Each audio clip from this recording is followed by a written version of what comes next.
That's it. Hey! Woo! We're live, baby. We're live. Welcome, everybody.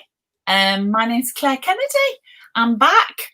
It's Wednesday. It's 12 o'clock. And it's like a little regular slot now that we've got on a Wednesday afternoon, 12 till 1.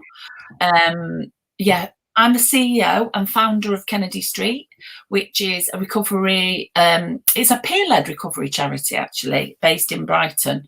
And at the moment, what we're operating is a national recovery helpline. And that's thanks to COVID, really, because there's so many people all over the country really looking for support and not really knowing where to turn. So that's how these talks came about. Because Kev and I are passionate about making recovery visible in the community, and we get calls from literally all over the world, not just all over the country, but all over. I had somebody from Peru ring the other day, and you know what? Within half an hour, I was able to connect into somebody in recovery in Peru. I mean, how lucky are we? Unbelievable. And we do have an abundance of resources in our communities, and not a lot of people know about these amazing assets, because a lot of them are anonymous. So the nature of the anonymous groups is that they're anonymous, so you don't know that they're there. And what we're passionate about is just getting the message out there, so you who might be affected personally, it might be a family or a friend or a mate from work, or your brother or your sister or your kids, you know, young people are affected by addiction too. So you know what's available and where you can start this journey. So I could rattle on all for the full hour, but I won't, because Kev's giving me the look. So I'm going to hand over to Kev, and then he's going to introduce you to our fabulous guest speaker today. Hello, everybody. My name is Kevin Kennedy, and I am the patron of Kennedy Street. Now, my job on this particular, on all these shows, is to be the layman, is to ask the questions that you're sat at home, hopefully going, well, hang on, what about this, and what about that, and what about the other? So that's what I do. I'm here for you to kind of think what you would ask. And I've often said there are many routes across the swamp to recovery. Loads of people do all kinds of things that help in recovery, and I'm a great fan of the different ways. And one of those ways is, well, I'm not going to say too much about it, because our guest today is Mr. Harvey Webb, who has his own ideas and techniques to fulfill his recovery. So without further ado, ladies and gentlemen, Mr. Harvey Webb. Hello, everyone. Hi, Harvey. Hi. Shall I say a little bit about myself and my history? Yeah, if you don't mind, Harvey, you introduce us to you, and tell us, you know, how and why you got into the world of recovery. Right, okay. I was talking to Kev earlier. I worked in technical theatre from like 16 all the way up to in my early 40s. And it was a very alcohol and drug fueled industry. And I ended up having an addiction to alcohol and cocaine for many years, not actually accepting the fact that it was problematic until it started to really affect my career. And then I went into rehab, actually 16 years and 1 month to the day. I always remember, because October the 11th is my sister's birthday. Well done, Harvey. Yeah, so that's brilliant. And I never looked back, really.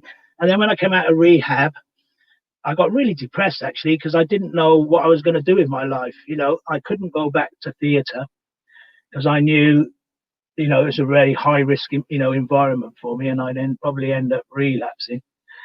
And I've been told that if I relapsed, because of the state of my liver, I would have probably killed myself. And I got really depressed, and that's the only time I've ever taken antidepressants, because I learned to ask for help. That's a good skill to have. And it was about 10 months after I came out of rehab, and somebody said to me, you know what, you'd make a really good drug and alcohol worker. And I thought, nah, I don't want to do that. I've had drugs and alcohol around me all my life. I'm better now. I don't want to do that. And then they said, no, you should. And then they gave me the number of a charity called Ad Action, who at that time had their headquarters in Farringdon, and they were running a program for people coming out of rehab called Next. And it was a 1 day a week program where you had a little flavor of what drug and alcohol working in substance misuse services would be like. And I started doing it, and I thought, you know what?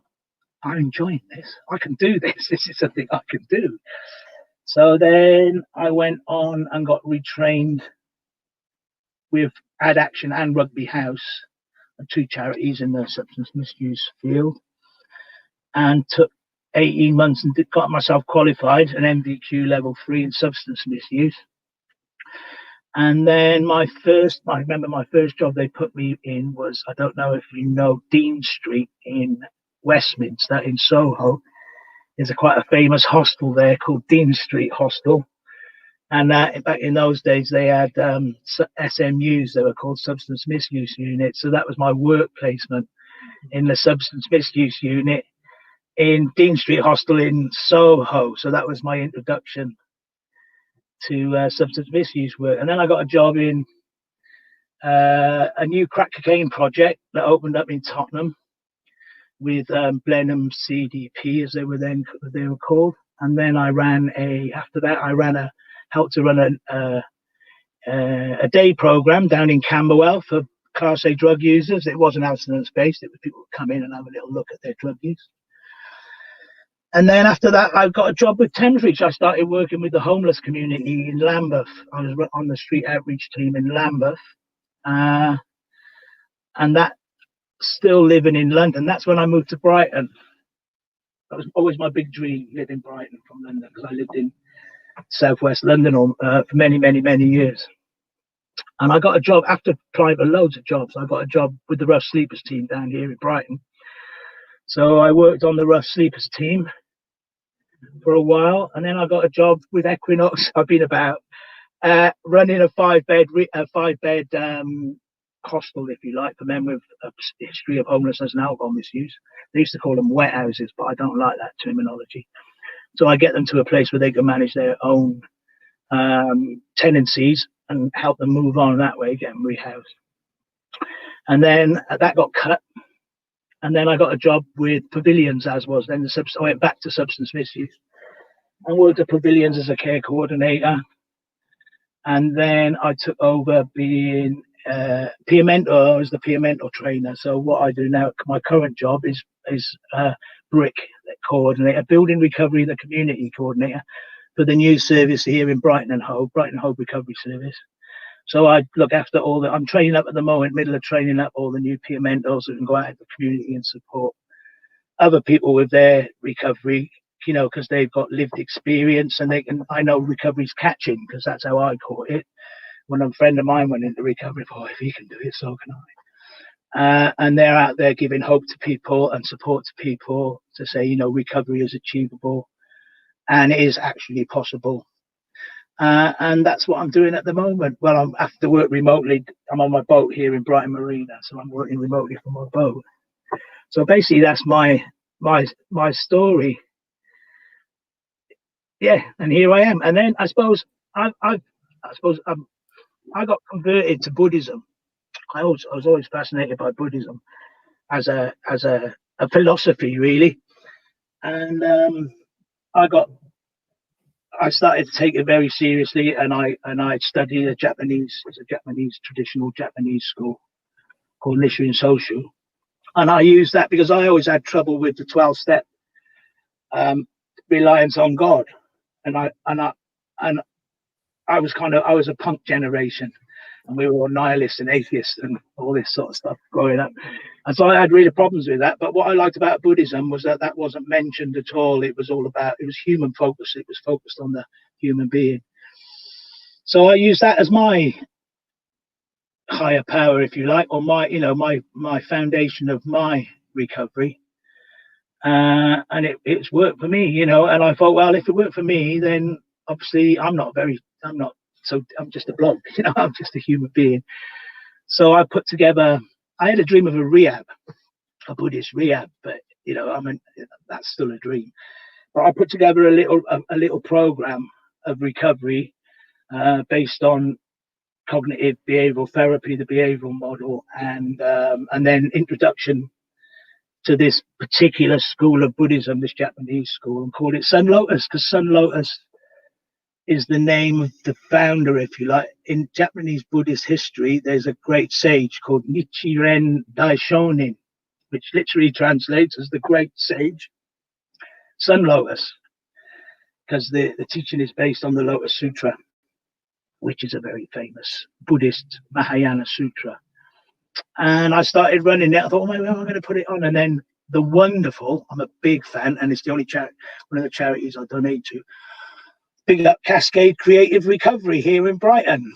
The wonderful Cascade Creative Recovery. They opened a coffee shop just around this time where I was thinking about it. And I went to Pete and said, look, man, I've got this recovery program and I'd really like to try it out. And he said, oh, that's great, because we're looking for different things to help different people. So I started running it as a group, and I ran it for 5 years upstairs at Cascade Creative Recovery. And then when lockdown happened, I told them what we're going to do, and then everybody's Zooming. So I put everything online, and I do 2 Zoom meetings a week. One on Wednesday, which is the structured work, and then on Friday is just a Buddhist recovery check-in and chat, really. So it's very informal. And put all the material together in my book. And Sun Lotus Recovery Online was born, which is great because it's far more open now, not just for people in Brighton and Hove. Other people can. Is this based at people at the beginning of their journey, or in the middle of the journey, or it's for anybody really? It's for anybody really, wherever they're at on their journey of recovery, whether they're still actively engaged. Obviously, if you're going to come along, don't come along too substance affected. But we've had people in all, and then other people who are looking for something. They're disillusioned with the 12-step method, and they're looking for something different, but they're in recovery now. And I always thought I was going to put the Buddhist bit of it at the back, I didn't at the back of the mix, because I was selling it as a therapeutic program. And then what I found was that people were interested in the Buddhist aspect.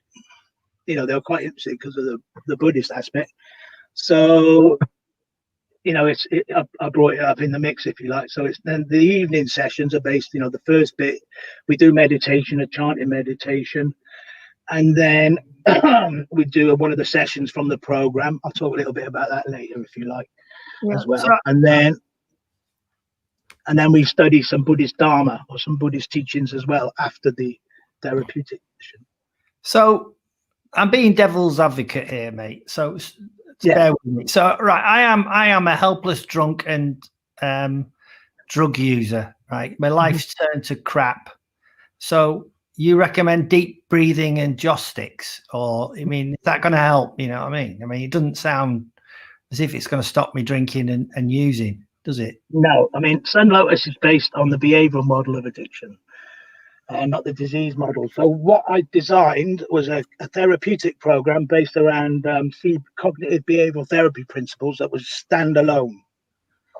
Yeah. So what I did was I created a program that I never had.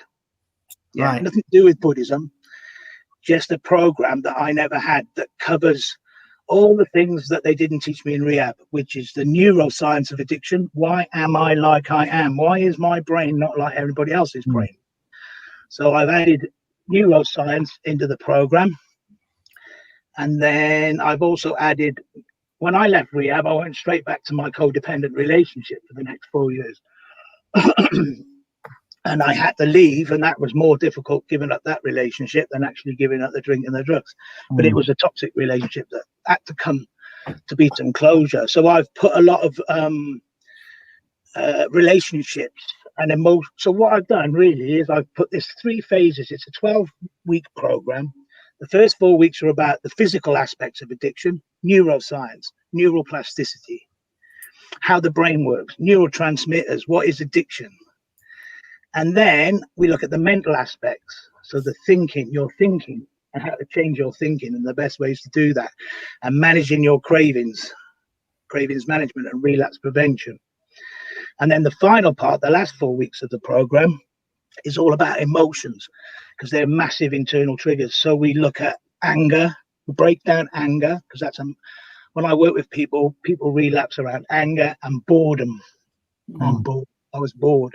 So we look at boredom, we look at anger, and then we start to look at relationships. So we look at codependency, love addiction, and then I use what's called transactional analysis, or the drama triangle, to give people an insight into what's going on for them.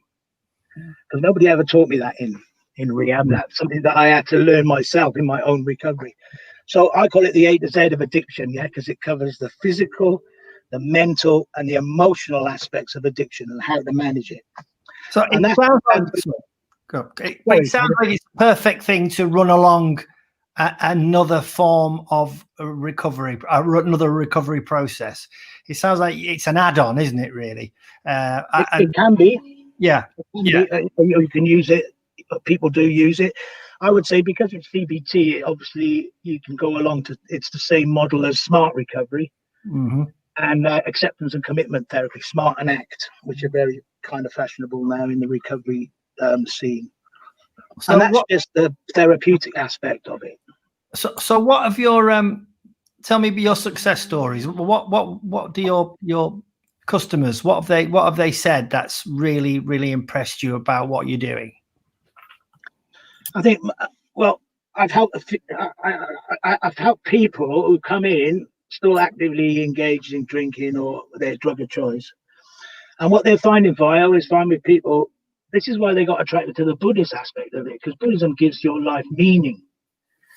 And what they were looking for was a meaning to their life once they stopped taking drugs and alcohol, and so once you give somebody a meaning and a purpose, that really helps with their well-being.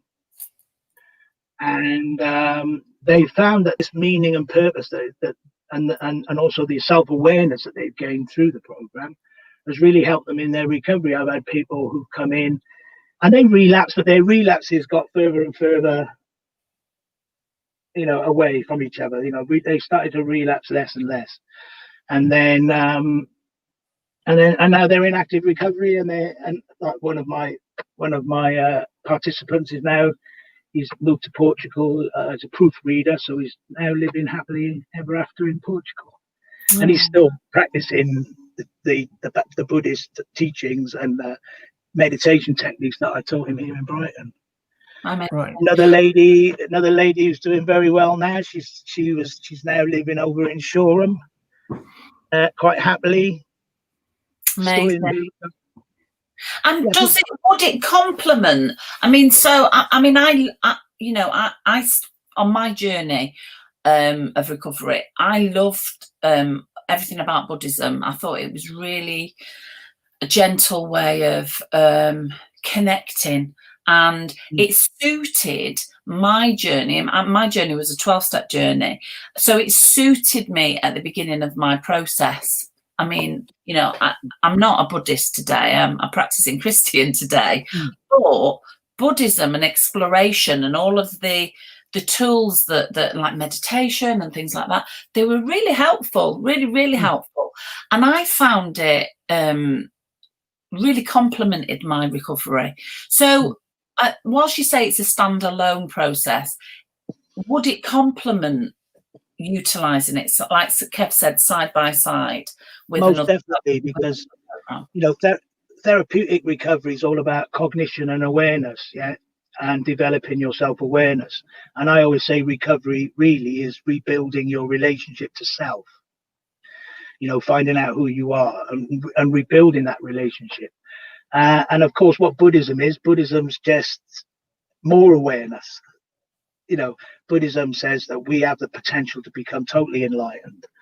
So the self-awareness that you've got through the behavioral therapies is sort of supercharged, if you like, alongside Buddhist practice, because Buddhist practice gives you enlightenment into who you are and what's your place in the universe and your purpose. So they kind of complement each other. That's why I've used the cognitive behavioral model, if you like, because it does. In Buddhism, we call karma. We have karma, and karma is created by your thinking, by your speech, and by your actions. And this resonates with cognitive behavioral therapy, because what it's saying to you is that you've got to change your thinking, or your stinking thinking, as they call it in the 12-step, in the fellowships. And then through that, your behavior changes. So it resonates very deeply with Buddhist philosophy and Buddhist Dharma. Yeah. So yeah, one complements the other. Can also be used for 12-step therapy. I've got no problem with that. You know, that you can use it as your higher power. Yeah. So what I'm thinking, I mean, we do get a real mishmash of people watching this show, and some people have got no clue whatsoever about recovery, but they're interested. Some people are in 12-step recovery. Some people are in smart recovery. There's lots of different types of recovery. So if they were in those fellowships and already engaging in a journey, because it is a journey, isn't it? Like you say, it's not a destination. It's the process of getting there. And this sounds like a really valuable tool that people could experience. So how would they, if they wanted to come on the course? I've put it across the ticket, but I'd like you to tell people how they could engage in this. And does it cost money as well? No, that's what I was just about to ask. How much does it cost? It costs you nothing. Oh, it costs you $9.99 for the handbook, or $5.99 if you want to get a Kindle. It's because what is in our groups, we always refer. I thought everybody's got a handbook. Smart got a handbook. AA got a blue book. CA got a handbook. And so I thought, well, I better. Dharma Recovery got their handbook. And so I thought, well, I better write my handbook. So here, and then we work from this in the sessions. The sessions can be found. The links to the Zoom, it's open to everyone, can be found on Sun Lotus Recovery Facebook page, and I post the links every Wednesday and every Friday. And everybody's welcome. So they would have to go onto your Facebook page, which we're putting across the screen at the moment. I will also put in the chat as well, so people can click on the link and come straight to your. So they would go to your Facebook page and they would like your Facebook page. I'm being really specific because sometimes people ring me up and they go, "So how do I get that link?" It's like, well, you just click on it. Yeah, obviously, if you could like my page, I've got about 500 likes at the moment and followers, so it's growing. And then on the post, I post the links to the meetings every Wednesday and every Friday, and all you got to do is just click on the link, and if you've got, it doesn't really matter if you've got Zoom or not, because it'll find it and it'll take you there. And I've taken all the passwords off, so you don't have to put in a password or anything. You just come straight into the waiting room and I'll let you in. So you do meditation, I presume. Yeah, we start. So when you're doing this Zoom meeting, again, I'm being devil's advocate, is there like lots of people on the screen but nobody saying anything?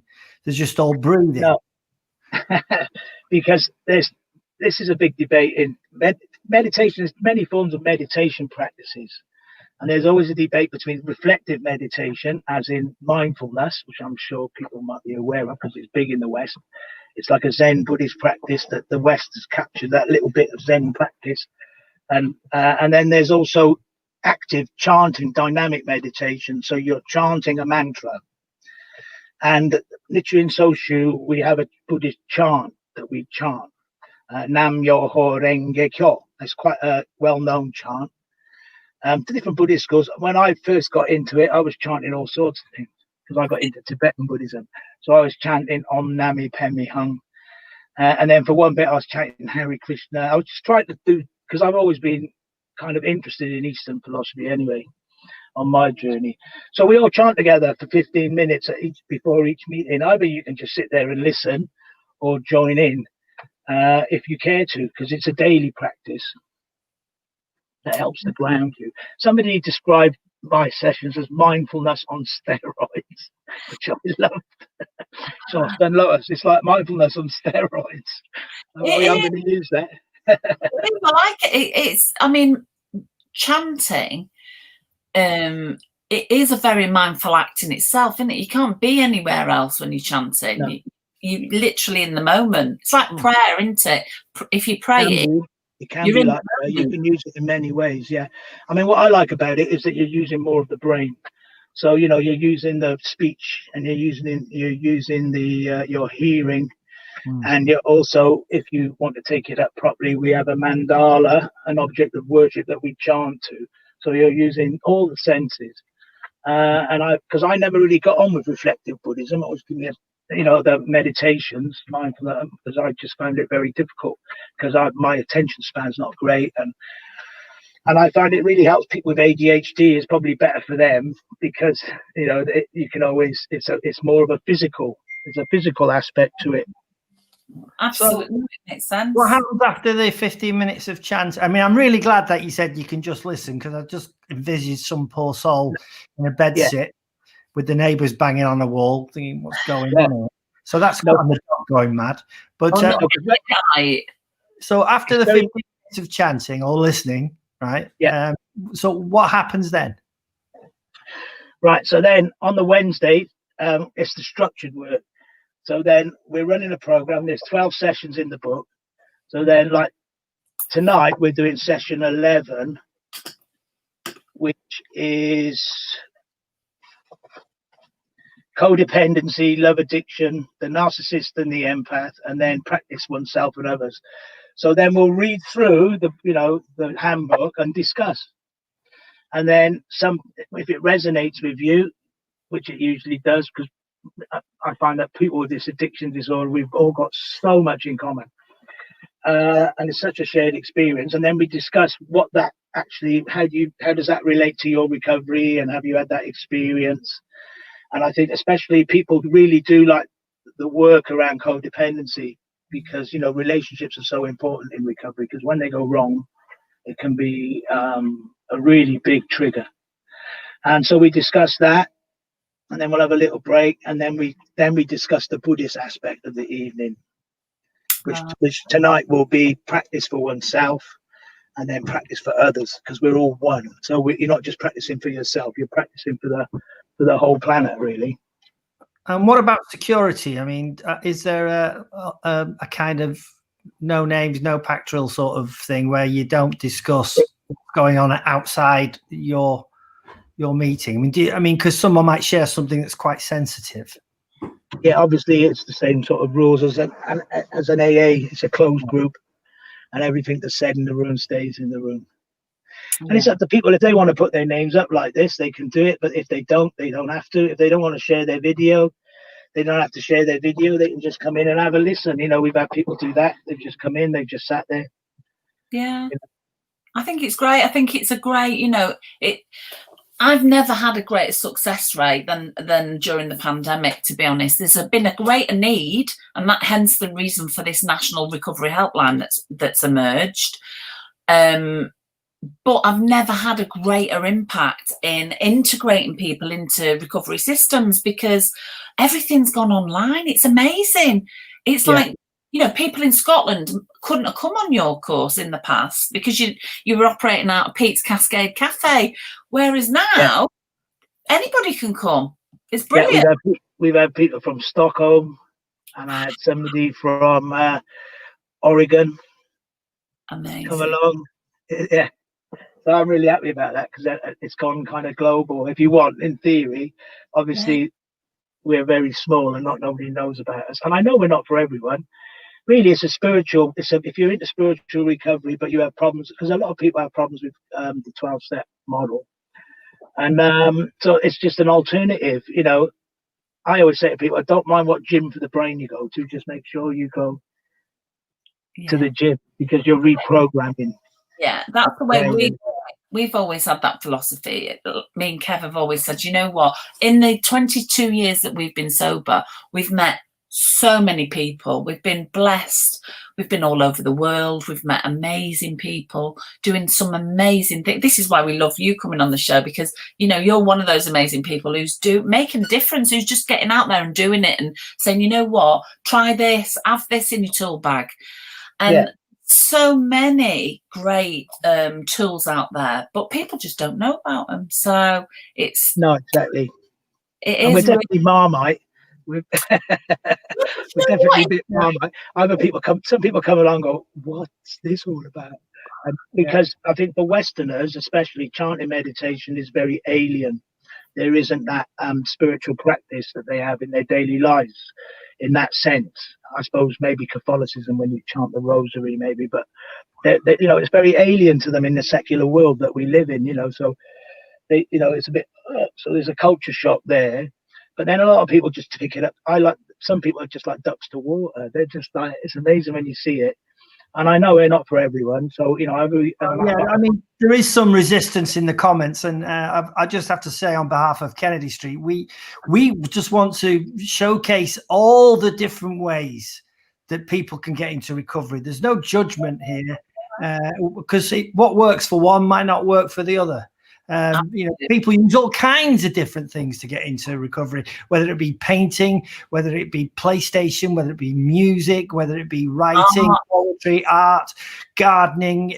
For me, and I think I can say on behalf of Kennedy Street, we'll showcase it, everything, because if one person out there suddenly goes, oh, hang on, Buddhism, that sounds interesting, I think I'll have a go at that, and that leads them to recovery, then we are passing the message on. So although I understand the comments, and that's fair enough, you have your opinion, but here at Kennedy Street, we do try to showcase as many different ways so we can reach as many different people as we possibly can. And each person, the way I look at us, I know I'm very unique. I know that now.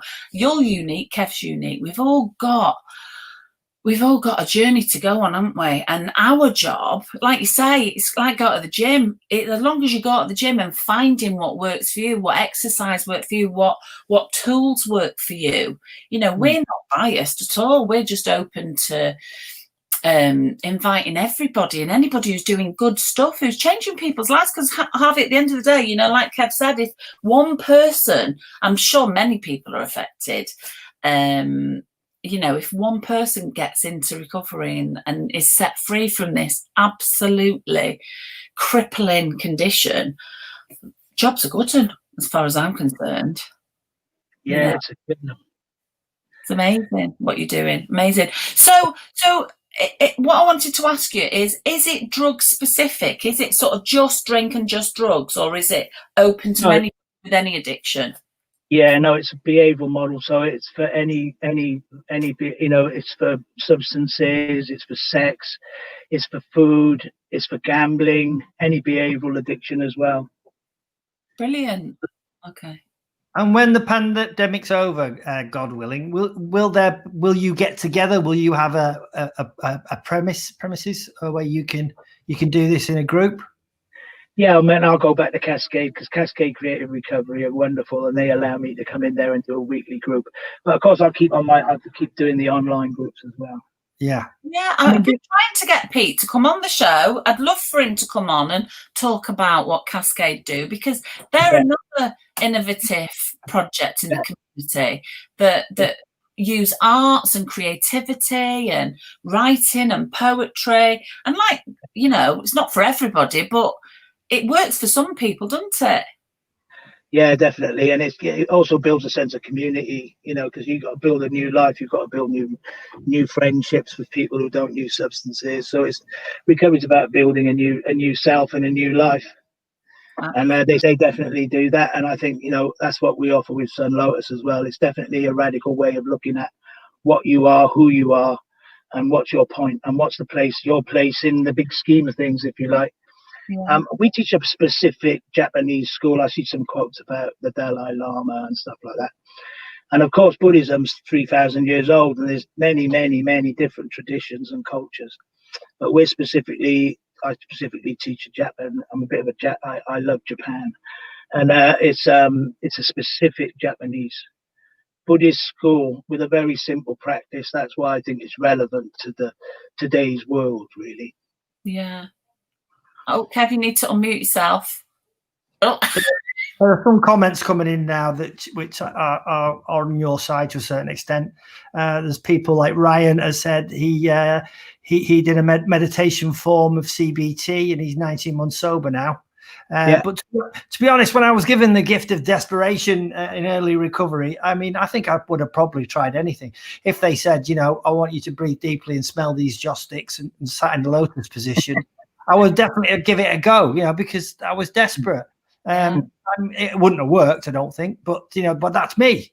Yeah, and I think it's right. It's whatever works, and it's not a question of what works and what's the best way. It's what's the best way for you. It's deeply personal. And what I find is that people were attracted more by the Buddhist aspect of it because they've got an interest in Buddhism. And then when they actually come and study Dharma or study the Buddhist philosophy and the Buddhist teachings, they're very, very reasonable, and they make and quite logical. And they accord with Western science. So people are kind of fascinated by that. They find that really interesting, the perception of self and of consciousness and what consciousness is and what we are. Yeah. So people find that, as I said, it's not forever. People come for one and then I never see them again. Then other people come and they never leave. It's just like we're Marmites. So it's not for everyone, but it's for people who are looking for an alternative sort of spiritual path. Yeah. And the nuts and bolts of this, how long are the sessions, and what days are they on, and at what times, please? Right. So the Wednesday, the structured session is 2 hours long, and it starts at 6:30. We do 15 minutes chanting, meditation, and then we go into the group discussion and the group work. And then on Friday, which is really, really informal, just check in and chat. So if you want to talk about Buddhist recovery, any questions, whatever it is, come along on a Friday, and that's at 7. So that's 7 to 8:30, and it's just a very informal. So what we usually do is that because the Wednesday session is quite full. There's a lot of information that we put over, and then usually on Friday, people can talk about it. All right, okay, that was interesting. What about this and what about that? And people check in. So it's like a Buddhist recovery support, really. Yeah, and I wanted to ask you as well, what about family members? I'm really big on family members and family recovery, because obviously addiction impacts so many more people than the person with the addiction. So is your group inclusive of family members? If they want to come along, everybody's welcome. Dogs as well. Dogs and cats. Amazing. We have dogs that come along in Zoom. Obviously, dogs are big in Zoom, aren't they? Yeah. So we have, and then Cascade Recovery as well. They're dog friendly. So when we hopefully start to do face to face, dogs are welcome as well. All living beings. All living human beings, and that'd be wonderful. Have you got any further questions, Kev?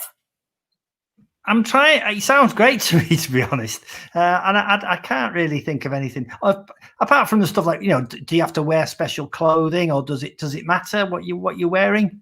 No. And you sat down. We're not monks. We're not monks and nuns. They're the professionals, if you like. That we have a priesthood, obviously, in literary social Buddhism, and they're the people who run who live in temples, doing the Buddhist thing.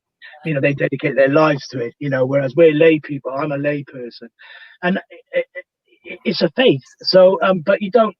The thing about it is, you don't need to take it that far if you don't want. You just take what you want out of it. And some people just find the chanting really, really helpful. And we go into the neuroscience of it as well and say why it's really helpful and what's going on in your brain and why are all these neurotransmitters being created that make you feel better once you finish chanting and all that sort of stuff. So people can take what they want out of it, really. So you could do this from your favorite comfy chair.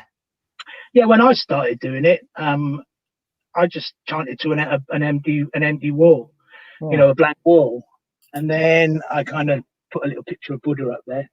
I didn't really know what I was doing particularly, but I liked the chanting, and the chanting made me feel better. So, and then when I studied it more, it was like, all right, okay, this is interesting. The Dharma aspect of it, the philosophy behind it, especially because it's Japanese, and the Japanese cross all the T's and dot all the I's, don't they? I mean, I love that culture. The detail, the attention to detail is magnificent.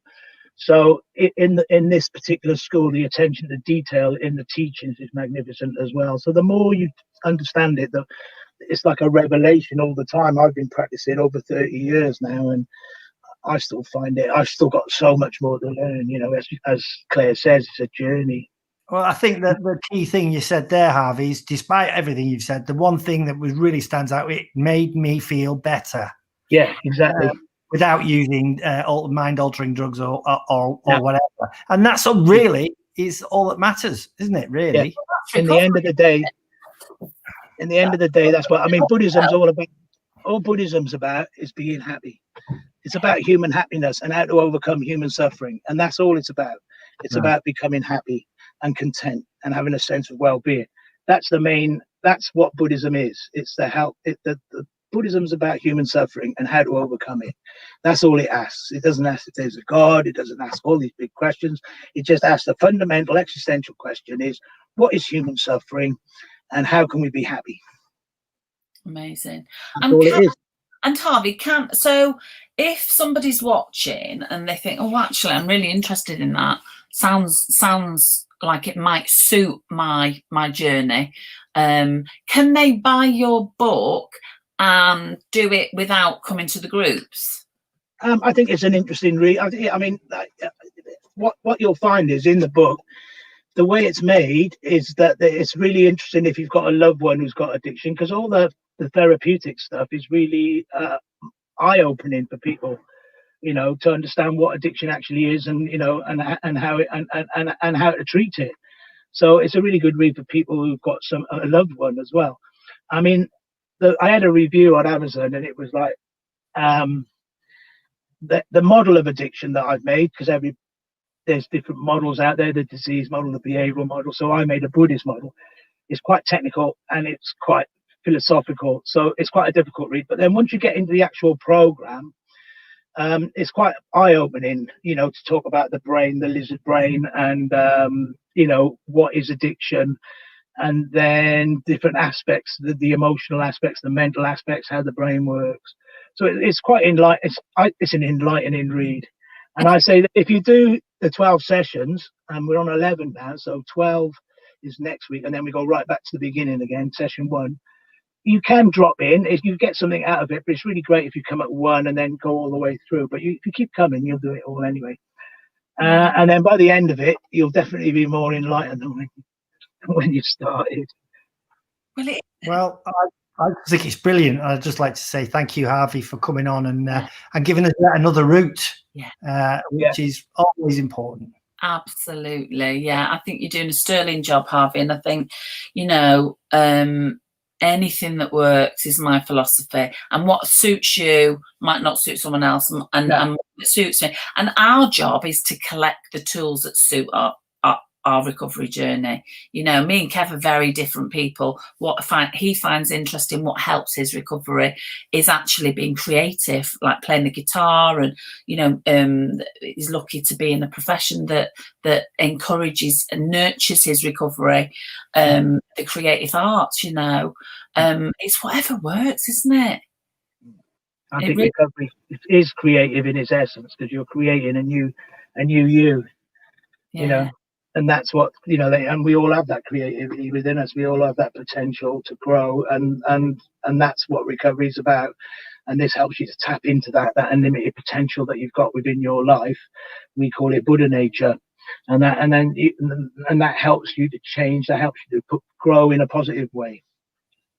Amazing. Well, thank you so much, Harvey. Honestly, I've really, really enjoyed listening to you. I love the fact that you've, stepped out and done it. I'm a great believer in, if something works for you, share it with other people. It might work for them too. So yeah, I just read this on the blurb on the back of my book. Yeah, please do. I'm not a special person. I'm not a different person. I am, in fact, a very ordinary person who has been able to sustain my recovery through this program that I will now explain and deliver in these writings.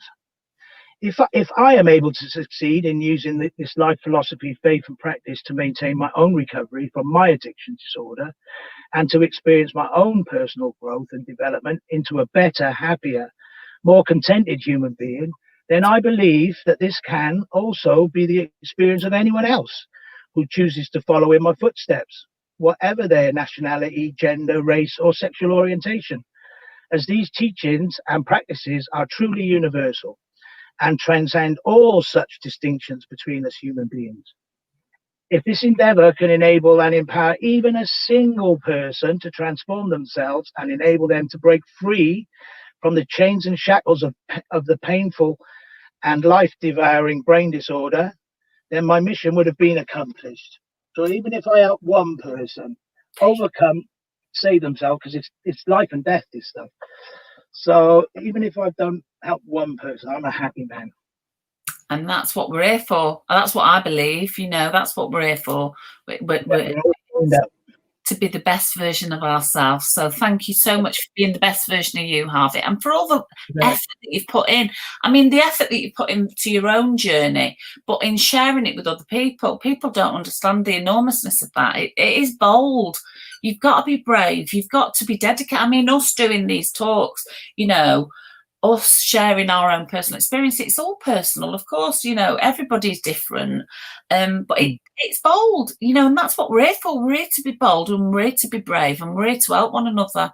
So thank you for being all of those amazing things. And that's the meaning of my life now, and it makes sense. My addiction now makes sense to me. If I went through that hell, and now if some sort of way I can help other people, that gives meaning to my suffering that I had to go through. So that's what drives me, because it's the drive of my life now. Is using my lived experience to help others. Yeah, absolutely, and ours too. I know. Yeah, that's why I came along. I'm big fans. I thank you so much for turning your mess into your message, because that's what you're doing, and that's what we're doing. We're just trying to be guiding lights, trying to hold a torch up for other people to go, oh, that path looks interesting, let's have a go at that one. So thank you, everybody, and thank you for those that have come along and listened and commented. And if you've got any questions whatsoever, you can contact Harvey via his Facebook page. You can get his book on Amazon. You can give us a ring. We'll signpost you if you lose all these links. We can always signpost you to Harvey. And like I say, you can be anywhere in the country. You can be anywhere in the world to join this group. And Harvey's kindly putting on this group for nothing. So I think that's, it's a beautiful thing. It can't be anything more than a beautiful thing. So thank you so much, Harvey. We've loved having you, and we'd love to hear more about how it's progressing as you grow. So come back, won't you, and tell us more when you've got groups all over the world. Yeah, I hope so. Thank you very much for having me. I'm a big fan of Kennedy Street, and I love your philosophy of being open-minded and understanding everybody, the diversity of us human beings, and that there's many ways for everyone. So keep up the good work, and thanks for having me. Thanks for having me to let me to speak today. I'm very, very grateful. Thank you for coming. We've loved having you. So come back and join us next week if you are around at 12 o'clock every Wednesday. Share this post if you like. We have got it on YouTube as well if you want to catch us on YouTube. And we do also have a podcast, hashtag Recovery Talks podcast, that we create from these talks. So we'd love you to reshare this, and also continue to comment, because it's interesting. We need to be having these conversations. They might be uncomfortable for some people, but you know what, this is how we're going to defeat addiction. We've got a pandemic that needs addressing, people, and the only way we're going to do it is by introducing people to all these fabulous routes to recovery. So love you. Loud and proud. Yeah. Nice to see you. See you next week. You. Lots of love. Bye.